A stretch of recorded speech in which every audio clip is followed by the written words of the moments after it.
குறு சிறு மற்றும் நடுத்தர தொழில் நிறுவனங்கள். பதிவு செய்யப்பட்ட 43,047 லட்சம் குறு சிறு மற்றும் நடுத்தர தொழில் நிறுவனங்களுடன் தேசிய அளவில் தமிழ்நாடு 3ஆம் இடத்தில் உள்ளது. புதிதாக தொழில் தொடங்குவோருக்கு மூலதன மானியம் மற்றும் வட்டி மானியம் பல திட்டங்களில் கீழ் வழங்கப்படுகிறது. இந்த நிதியாண்டில் தமிழ்நாடு மகளிர் தொழில் முனைவோர் மேம்பாட்டு திட்டத்தின் கீழ் 225 கோடி ரூபாய், மூலதன மானியங்கள் திட்டத்தின் கீழ் 352 கோடி ரூபாய் ஒதுக்கீடு செய்யப்படுகிறது. சுற்றுச்சூழலுக்கு உகந்த ஸ்டீல் புரொடக்ஷன் ஊக்குவிக்கும் ஸ்டீல் ரோலிங் மில்ஸ்களால் ஏற்படும் சுற்றுச்சூழல் தாக்கத்தை தணிக்கவும் கிரீன் ஸ்டீல் புரொடக்ஷன் இனிஷியேட்டிவ் அடுத்த 5 ஆண்டுகளில் 300 கோடி ரூபாய் மதிப்பீட்டில் இத்திட்டம் செயல்படுத்தப்படும். இத்திட்டத்திற்காக திருத்த வரவு செலவு திட்ட மதிப்பீடுகளில் 60 கோடி ரூபாய் நிதி ஒதுக்கீடு செய்யப்படுகிறது. இந்த திருத்த வரவு செலவு திட்ட மதிப்பீடுகளில் குறு சிறு மற்றும் நடுத்தர தொழில் நிறுவனங்கள் துறைக்கு 2142 கோடி ரூபாய் ஒதுக்கீடு செய்யப்படுகிறது. கைத்தறி, கைத்திறன், துணிநூல் மற்றும் கதர். இந்தியாவின் முன்னணி ஜவுளி ஆடை, கைத்தறி, கைவினை மற்றும் உற்பத்தி தலங்களில் ஒன்றான தமிழ்நாட்டில் ஜவுளி ஆடை மற்றும் கைவினை துறைகளுக்கான வடிவமைப்பு, கல்வி, இனோவேஷன், ஆராய்ச்சி, தயாரிப்பு மேம்பாடு மற்றும் தொழில் முனைவோர் மேம்பாடு ஆகியவற்றை ஒருங்கிணைக்கும் ஒரு தனி நிறுவனம் இதுவரை இல்லை.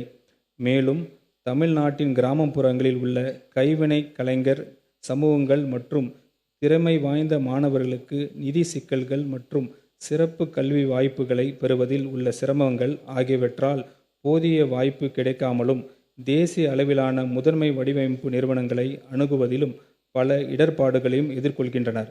இந்த இடைவெளிகளை சரி செய்யும் நோக்கில் தொழில் மற்றும் கல்வித்துறையினரின் தீவிர பங்களிப்புடன் மாநில முக்கியத்துவம் வாய்ந்த நிறுவனமாக தமிழ்நாடு வடிவமைப்பு நிறுவனம் அமைக்கப்படும்.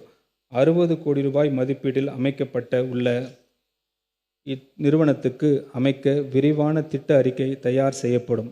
தொழில்நுட்ப ஜவுளித்துறையானது தற்போது வளர்ந்து வரும் துறைகளில் ஒன்றாகும்.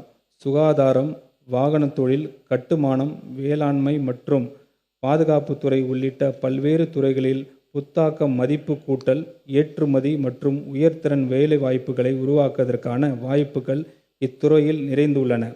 இந்தியாவின் முன்னணி ஜவுளி உற்பத்தி மாநிலமாக தமிழ்நாடு விளங்கினாலும் தொழில்நுட்ப ஜவுளித்துறையில் குறைந்த அளவிலான விழிப்புணர்வு மற்றும் இது குறித்து சர்வதேச அனுபவம், மேம்பட்ட தொழில்நுட்பங்கள் அணுகுவதில் உள்ள சிக்கல்கள் ஆகியவற்றின் காரணமாக ஜவுளி உற்பத்தியில் இத்துறையின் பங்களிப்பு குறைவாக உள்ளது.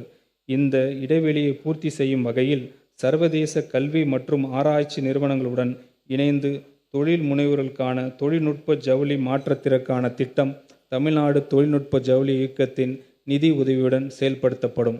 இத்திட்டத்தின் மூலம் தொழில் முனைவோர், MSMEs மற்றும் ஜவுளி உற்பத்தியாளர்கள் தொழில்நுட்ப ஜவுளித்துறைக்கு மாறுவதற்கு தேவையான பன்னாட்டு வாய்ப்புகள், தொழில்நுட்ப பயிற்சி, தொழில்நுட்ப பரிமாற்றம், சந்தை நுண்ணறிவு, புத்தாக்க ஆதரவு மற்றும் தொழில் மொழிகாட்டுதல் ஆகியவை வழங்கப்படும்.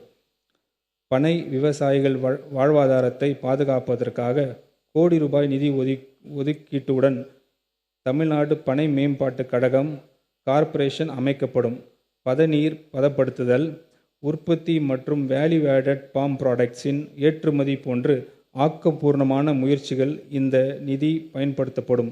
மாநில மரமான பனை சாகுபடியில் ஈடுபட்டுள்ள விவசாயிகளின் வாழ்வாதாரம் பாதுகாக்கப்படுவதை இம்முயற்சி உறுதி செய்யும்.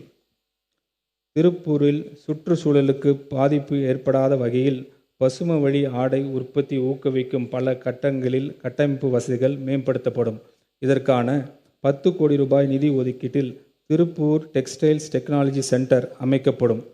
இத்திருத்த வரவு செலவு திட்ட மதிப்பீடுகளில் கைத்தறி, கைத்திறன், துணிநூல் மற்றும் கதர் துறைக்கு 1678 கோடி ரூபாய் ஒதுக்கீடு செய்யப்படுகிறது.